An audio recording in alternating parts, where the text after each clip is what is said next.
Hey, Zudoragi here, coming at you with another video review, and today, as you can see, I'll be taking a look at the 1 to 1/44th scale, real grade, Gundam GP-01FB Zephyranthes, full Vernier, whatever.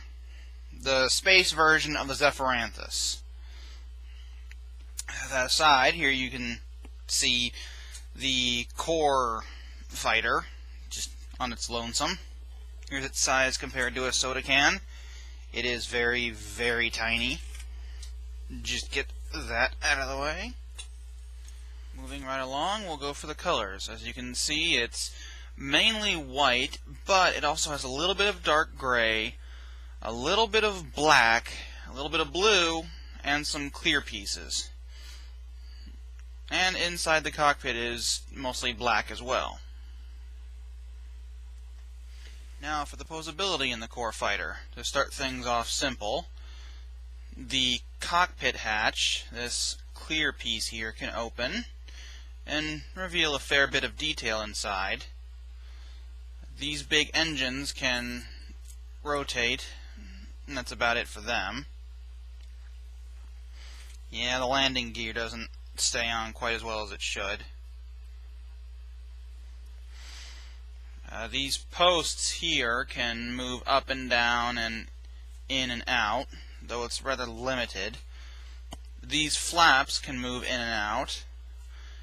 And then this thruster right here is on a ball joint and can move pretty much all over. Same with these thrusters back here. Now for the most interesting part of all this, taking him from core fighter to mobile suit mode. So to start things off, just go ahead and pull the landing gear off. They're not going to be of any use to you anymore. Then take this white panel, swing it down like that, fold in the nose cone, just collapse it completely, and then fold up the cockpit like that. Then take this whole thruster section and slide it up. Sometimes takes a little bit of force, but it will go.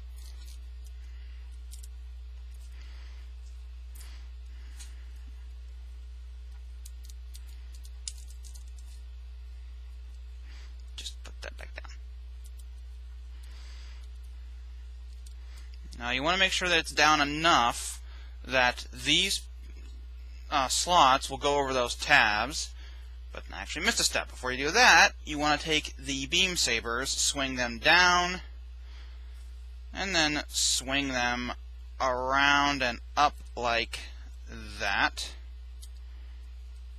Take the engines and pull them out. Then rotate this entire jetpack section and get these slots onto those tabs right there. Take the thrusters and then just swing them back. Just kind of get the beam sabers out of the way. Next, you need to take these blue panels and fold them up. Right. Now, let's see. Let's start with this. Take the legs. They have two tabs here that go into tabs on the underside of the core fighter. Just make sure you lock them in place securely. Then take the upper torso. Take this section right here, swing it up, and then make sure that these tabs here go into slots on top of the core fighter. Just drop it down and make sure that those panels you folded up clear. And just drop it down. Make sure you get the thing attached right. Yep, that's not good. Sorry about that interruption, but once you do that, there you have the GP-01FB Zephyranthes in its mobile suit mode. That was tougher than I expected. So to start off, here's his new size compared to a soda can. just a smidge taller than it is. Just move that out of the way. For the colors, they're pretty much the same as the core fighter. They're just sorted differently, obviously. Mostly white with a bit of blue, red, yellow, dark gray, a small hint of black, and many, many stickers. And of course the white and blue have varying shades as per the usual real grade requirements. Now for posability, and as usual with real grades it's quite good as long as the model stays together. This little antenna atop his head can move back and forth. His head itself can move back and forth, side to side, and rotate, as well as move back and forth at a joint in the body. The beam saber holders can move side to side and back and forth.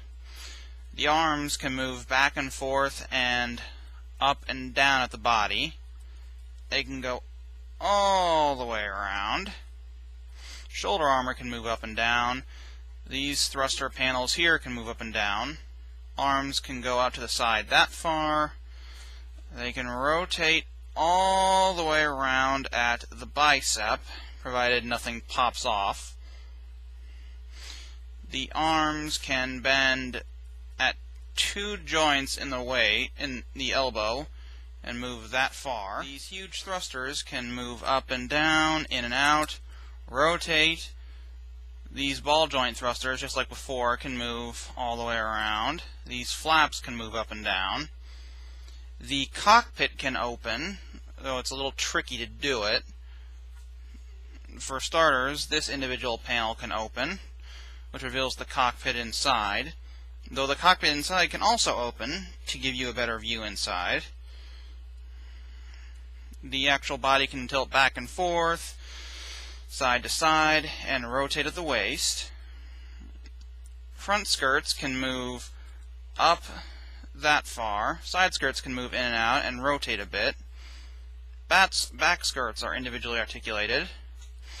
Legs can move forward that far, back that far, out to the side that far, rotate just below the hip, bend at 2 joints in the knee with some pretty good armor movement. Looks really cool.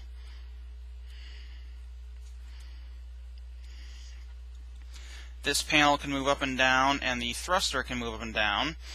Legs, these ankle armor pieces move with the foot. This piece of ankle armor can move up and down. Feet can move back and forth, rotate side to side, and tilt side to side. The front part of the foot can move up and down, and the toe can move up and down. Now for the accessories in this mode, and boy does he have a few.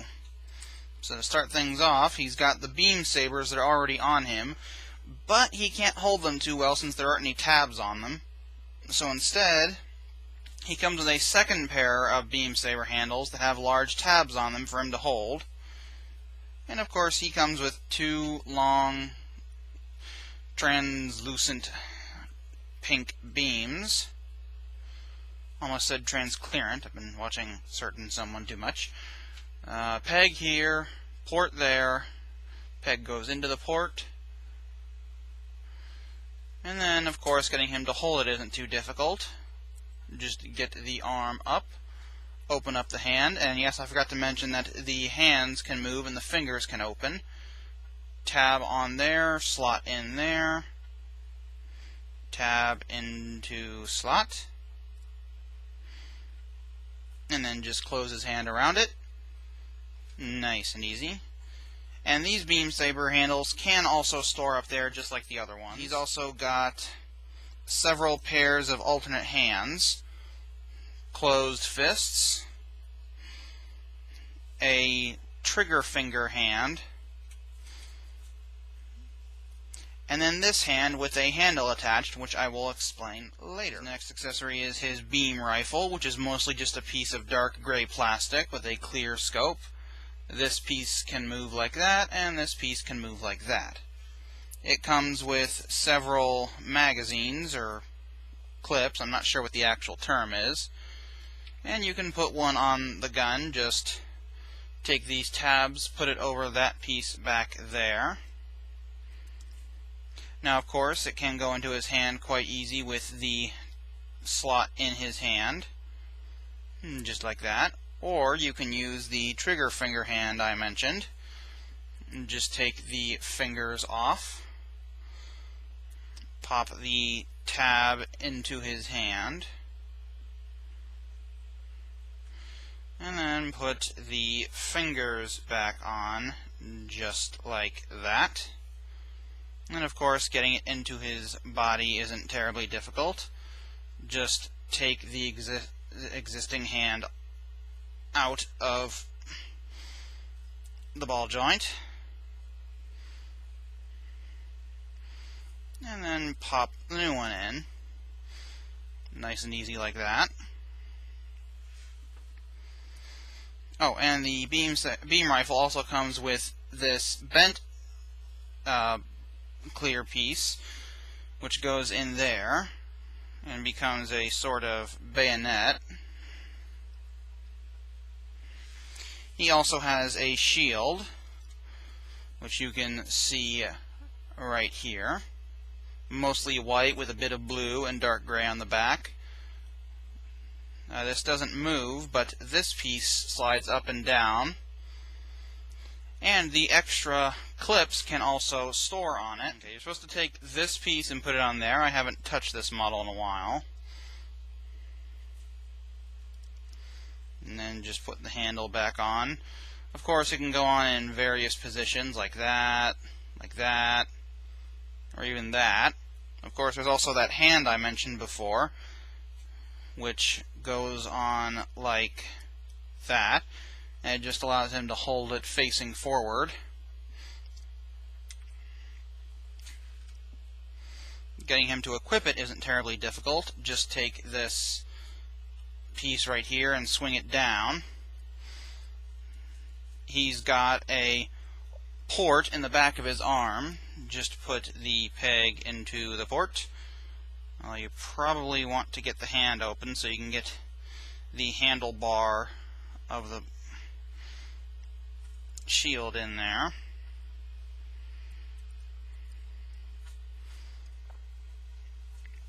And there he is with his shield equipped. He also has one last feature, and that is his flight mode. And to get him into that is not really all that difficult. I probably should have done it before I put all of his accessories on, but so the first thing you need to do is take these little tabs here and slide them out to expose these little thrusters, and then take the individual little thrusters. It's easier if you have an X-Acto knife. Most things are. And then just spread them out like this. And of course you can do the same on this side. Just make sure the shield isn't in the way. Now the next part's a little bit trickier, but still not terribly difficult.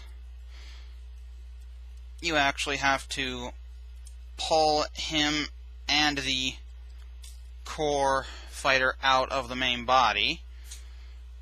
There are little tabs here that you just slide forward, and they'll pop those yellow pieces off